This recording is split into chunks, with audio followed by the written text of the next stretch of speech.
ని జనసేనకే పరిమితం చేశారు. కానీ మిగిలిన నియోజకవర్గాల్లో ఇప్పటికే చాలామంది అభ్యర్థులకు గాజు గ్లాసు గుర్తు కేటాయించారు. చాలా కీలకమైన నియోజకవర్గాల్లో ఒకవేళ గాజు గ్లాసు గుర్తు ఆ బ్యాలెట్ పేపర్లో ఆ ఈవీఎంలో ఉంటే గనక ఖచ్చితంగా అది కూటమి విజయ అవకాశాల మీద ప్రభావం చూపిస్తుంది. ఖచ్చితంగా ఓటు స్ప్లిట్ అవ్వాలి. పవన్ కళ్యాణ్ చెప్తూ ఉన్నారు ఓటు స్ప్లిట్ అవ్వద్దు ఖచ్చితంగా అని చెప్పి. కానీ ఇప్పుడు ఓటు స్ప్లిట్ అయిపోయే అవకాశం కనిపిస్తోంది.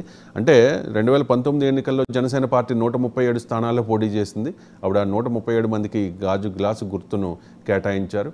సో ఆ నియోజకవర్గాల్లో ఇంకా కూడా జన సైనికుల, వీర మహిళల అండ్ పవన్ కళ్యాణ్ అభిమానుల దృష్టిలో మా గుర్తు గాజు గ్లాసు అనే ఒక ఇంప్రెషన్ ఉంది. కాబట్టి ఎవరైనా పొరపాటున ఆ గాజు గ్లాసు గుర్తు మీద ఓటేస్తే ఖచ్చితంగా కూటమికి చెందాల్సిన ఆ ఓటు వేరే పార్టీకి వెళ్ళిపోతుంది, ఓటు స్ప్లిట్ అవుతుంది. సో కాబట్టి హైకోర్టు తీర్పు ఏ రకంగా ఉండబోతోంది అనేది కీలకంగా మారింది. హైకోర్టు ఎటువంటి ఆదేశాలు ఈసీకి జారీ చేస్తుంది అనేది మనం వేచి చూడాలి. ఇక అక్షర సత్యం కనెక్ట్ అయి ఉన్నారు మనతో, ప్రముఖ జర్నలిస్ట్ సత్యం గారు. నమస్కారం సార్. నమస్కారం సార్. ఈ గాజు గ్లాసు గుర్తు విషయంలో ఎందుకు ఇంత గందరగోళం జరుగుతోంది అంటే, ఏదైనా రాజకీయ పార్టీ అన్నీ కూడా ఆచితూచి వ్యవహరించాల్సి ఉంటుంది, చూసుకోవాల్సిన బాధ్యత ఉంటుంది. జనసేన పార్టీ తెలుగుదేశం పార్టీ కంటే వైసీపీ కంటే బలమైన పార్టీ అని అనుకోలేము. ఎందుకంటే సంస్థాగతంగా అంటే ఇవన్నీ కూడా వ్యవహారాలు అన్నీ చూసుకోవాల్సిన బాధ్యత ప్రతి పార్టీకి కూడా కొన్ని టీమ్స్ ఉంటాయి, ఓ వ్యవస్థలు ఉంటాయి. జనసేన పార్టీ గాజు గ్లాసు గుర్తు గతంలో ఒకసారి పోయింది. 3 సార్లు స్టేట్ ఎలక్షన్ కమిషన్ గుర్తు విషయంలో 3 సార్లు నోటీసులు పంపించినా మంగళగిరి పార్టీ ఆఫీస్కి అప్పట్లో స్పందించలేదు అని వైఎస్ఆర్ కాంగ్రెస్ పార్టీ నాయకులు ఎద్దేవా చేశారు. ఉద్దేశపూర్వకంగానే మీరు మా గాజు గ్లాసు గుర్తును తీసేశారని చెప్పి అప్పట్లో జనసేన నాయకులు ఆరోపిస్తూ ఉంటే వాళ్ళు చేసిన ఆరోపణ ఇది. కానీ ఇప్పుడు మీరు కేంద్రంలో అధికారంలో ఉన్నారు, కేంద్రంలో అధికారంలో ఉన్న భారతీయ జనతా పార్టీతో మిత్రపక్షంగా ఉన్నారు, ఆల్రెడీ ఆ పొత్తును కొనసాగిస్తూ ఉన్నారు. ఎలక్షన్ కమిషన్ అంటే కేంద్రం చేతిలో ఉంది అని ఓపెన్గా చెప్పలేం, కానీ వ్యవస్థలను మేనేజ్ చేస్తుందని ఓపెన్గా చెప్పలేం. కానీ మరి ఇది కేంద్ర ఎన్నికల సంఘం పరిధిలో ఉన్న అంశం కాబట్టి మరి ఇటువంటి ప్రాబ్లం వస్తుందని చెప్పి ముందు ఊహించలేదా, లేకపోతే మరి ఏమనుకోవాలి? ఒకవైపు ఏమో జనసేన నాయకులు ఆరోపణలు చేస్తూ ఉన్నారు ఇది ఖచ్చితంగా వైఎస్ఆర్ కాంగ్రెస్ పార్టీ కుట్ర చేసింది అని చెప్పి. మరి కుట్ర చేస్తే మరి కేంద్ర ఎన్నికల సంఘంతో మాట్లాడి కుట్ర చేస్తుందా? మరి ఇది కేంద్రం పరిధిలో ఉన్న అంశం కదా, ఆ మాత్రం జనసేన నాయకులకు తెలియదా అని చెప్పి వైసీపీ నాయకులు ఎద్దేవా చేస్తున్న పరిస్థితి. ఏం చెప్తారు సత్యం గారు? ఈ గుర్తు ఎఫెక్ట్, సింబల్ ఎఫెక్ట్ కూటమి విజయావకాశాల మీద ఎంతవరకు ఉంటుంది అనేది? సార్ ఖచ్చితంగా ఎఫెక్ట్ కొంతవరకు ఉంటుంది సార్. ఎఫెక్ట్ లేదనుకోవడం పొరపాటు. ఒక పార్టీ నిర్ణీత శాతం ఓట్లు సంపాదించి 2 సీట్లు సంపాదించే వరకు గుర్తు రాదు, ఖచ్చితంగా రాదండి. రికగ్నైజ్డ్ స్టేటస్ వచ్చే వరకు జనసేనకి పెర్మనెంట్ సింబల్ రాదు, అది అందరికీ తెలుసు, పార్టీ అడ్మినిస్ట్రేషన్ కూడా తెలుసు. తర్వాత వీళ్ళకి ఈ గాజు గ్లాసు సింబల్ ని మళ్ళీ రీఅలకేట్ చేసినట్టు 3 months బ్యాక్ 4 months బ్యాక్ రీఅలకేట్ చేస్తున్నట్టు జీవో వచ్చింది, ఎలక్షన్ కమిషన్ లో నోటిఫికేషన్ వచ్చింది, అందరూ చూసాము. దాంతో పాటు వాళ్ళు సిమిలర్ గా సైమిల్టేనియస్ గా అదే గాజు గ్లాసులు ఫ్రీ సింబల్ లో పెట్టారు. అప్పుడు ఈ జనసేన పార్టీ వాళ్ళు మీరు చెప్పినట్టు ఏం చేయాలంటే ఒక అడ్మినిస్ట్రేటివ్ టీమ్ అంటూ, లీగల్ టీమ్ అంటూ, జనసేన పార్టీ ఉన్న లీగల్ టీమ్ కానీ అడ్మినిస్ట్రేటివ్ టీమ్ కానీ ఇమీడియట్ గా ఎలక్షన్ కమిషన్ రెస్పాండ్ అయ్యి అదేంటి మీరు గాజు గ్లాస్ మాకు అలకేట్ చేశారు, సైమిల్టేనియస్ మీరు ఏమో ఫ్రీ సింబల్స్ లో పెట్టారు, ఫ్రీ సింబల్స్ లో తీసేయండి అని లీగల్ గా అడ్మినిస్ట్రేటివ్ గా ముందు రిప్రజెంటేషన్ ఇవ్వాలి ఎలక్షన్ కమిషన్ కి. వాళ్ళు సరైన విధంగా రెస్పాండ్ కాకపోతే లీగల్ గా ఇప్పుడు నిన్నైతే ఎట్లాగైతే హైకోర్టుకి వెళ్ళారో లీగల్ గా అప్రోచ్ అయ్యి ఉండాల్సింది. ఈ పార్టీకే వాళ్ళు ఎప్పుడైతే ఫ్రీ సింబల్ గా పెట్టారో 1 week లోపల ఇల్లు ఉండాల్సింది.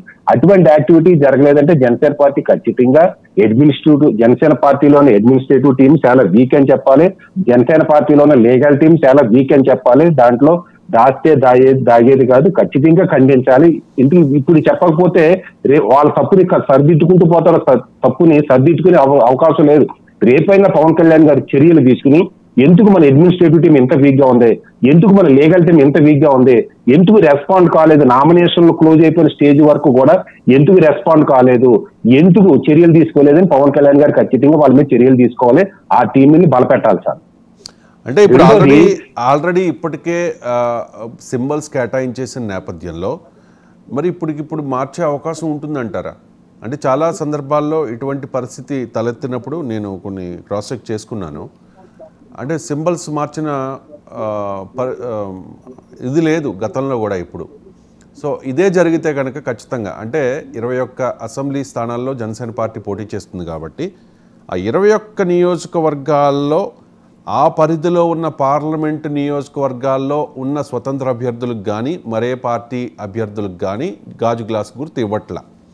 అండ్ జనసేన పార్టీ పోటీ చేస్తున్న 2 పార్లమెంట్ నియోజకవర్గాలు, ఒకటి కాకినాడ, 2 మచిలీపట్నం, ఈ 2 పార్లమెంట్ నియోజకవర్గాల్లో కూడా ఆ పరిధిలో ఉన్న అసెంబ్లీ నియోజకవర్గాల్లో ఉన్న స్వతంత్ర అభ్యర్థులకు గాజు గ్లాసు గుర్తు కేటాయించట్లా. ఇక్కడ వరకు ఓకే. కానీ కేటాయించారు లేదండి, అలా ఇవ్వద్దని చెప్పి కేటాయించినా దానిలో అవ్వద్దన్నారు. మార్చాలి. ఇప్పుడు ఇతను ఎవరుండే జగ్గంపేట, అతను ఎవరు నేను అన్నది పాటన్శెట్టి సూర్యచంద్ర అతను గాజు గ్లాస్ ఇచ్చారు. మార్చాలి. అది ఏ పార్లమెంట్ నియోజకవర్గం? అది రాజమండ్రి కదా? కాకినాడలో ఆల్రెడీ తంగళ్ళ ఉదయ్ శ్రీనివాస్ పోటీ చేస్తున్నాడు కాబట్టి అది మార్చాలి. అటువంటి చోట మాత్రం చిన్న రిలీఫ్ ఇచ్చారు, చిన్న రిలీఫ్. కానీ నేను చెప్పిన చిన్న రిలీఫ్ అవి మారుస్తామని మాత్రం అది మార్చాలని మాత్రం హైకోర్టు ఈసీకి ఆదేశాలు జారీ చేసింది. కానీ మిగిలిన నియోజకవర్గాల సంగతి సార్, ఇక్కడ మనం జనసేనకు 2 ప్రాబ్లమ్స్ వచ్చినాయి సార్. ఒకటి గాజు గ్లాస్ ఇండిపెండెన్స్ ఇవ్వడం, రెండోది సిమిలర్ గుర్తులు. సపోజ్ కందుల దుర్గేష్ 7 అండి సీరియల్ నెంబర్, కర్నాల దుర్గేష్ అని ఉన్నారు subject correction. Karnala Durgesh bucket, బుట్ట అనే గ్లాస్ ఒకే రకంగా ఉంటాయి. ఆ ఎఫెక్ట్ కూడా జనసేన మీద పడుతుందండి. ఇప్పుడు జనసేనకి 3, 4లో వస్తే ఖచ్చితంగా ఎఫెక్ట్ ఉండదు. ఏది ఈ బుట్ట కానీ పెన్ స్టాండ్ కానీ, ఈ 8, 9, 10 అయ్యి వచ్చిన భీమవరం అయ్యాన్ని ఆ ఎఫెక్ట్ కూడా జనసేన పార్టీ మీద పడుతుంది సార్. ఇప్పుడు గాజు గ్లాస్ ఇవ్వడం వల్ల టీడీపీ మీద పడుతుంది. ఇప్పుడు వేరే కాన్స్టిట్యూన్సీ ఇండిపెండెన్స్ ఇవ్వడం వల్ల టీడీపీ బీజేపీ ఎఫెక్ట్ అవుతుంది. దాన్ని ముందే ఊహించి ఉండాల్సింది టీడీపీ. ఇప్పుడు జనసేనకి అంత ఎక్స్పీరియన్స్ లేకపోవచ్చు. చంద్రబాబు నాయుడు గారు బీజేపీ వాళ్ళు అడ్వైజ్ చేసి ఉండాల్సిందే. బాబు మీరు కోర్టుకు వెళ్ళండి, కోర్టుకు వెళ్ళి క్లియరెన్స్ తెచ్చుకోండి. ఎలక్షన్ కమిషన్ అప్రోచ్ అయితే ఖచ్చితంగా ఆ సిమిలర్ సింబల్స్ అన్ని పార్టీలు వెళ్ళేది. టీఆర్ఎస్ కానీ వైసీపీ కానీ వీళ్ళందరూ కూడా వెళ్ళారు, క్లియరెన్స్ తెచ్చుకున్నారు. వీళ్ళు కూడా ఇల్లు ఉండాల్సింది. ఇల్లు ఉండకపోవడం ఖచ్చితంగా పొరపాటు. ఆ ఎఫెక్ట్ ఖచ్చితంగా జనసేన మీద బలం మీద కానీ టీడీపీ బలం మీద కానీ ఉంటుంది. అయితే ఇప్పుడున్న జనంలో ఒక వేవ్ క్రియేట్ అయింది కాబట్టి 1000-2000 ఓట్లు పోయినా కానీ పెద్ద భయపడాల్సిన అవసరం లేదనేది కాన్ఫిడెన్స్ ఒకటే సార్. అయితే వీళ్ళు గుర్తులు తీసుకెళ్ళి సీరియస్ నాది 9, నాది 10 అని ప్రజల్లోకి ఇప్పుడు గట్టిగా తీసుకెళ్తే ఆ ఎఫెక్ట్ కొంతవరకు తగ్గించవచ్చు. కానీ ఎఫెక్ట్ మాత్రం అట్లాగే ఉంటుంది సార్.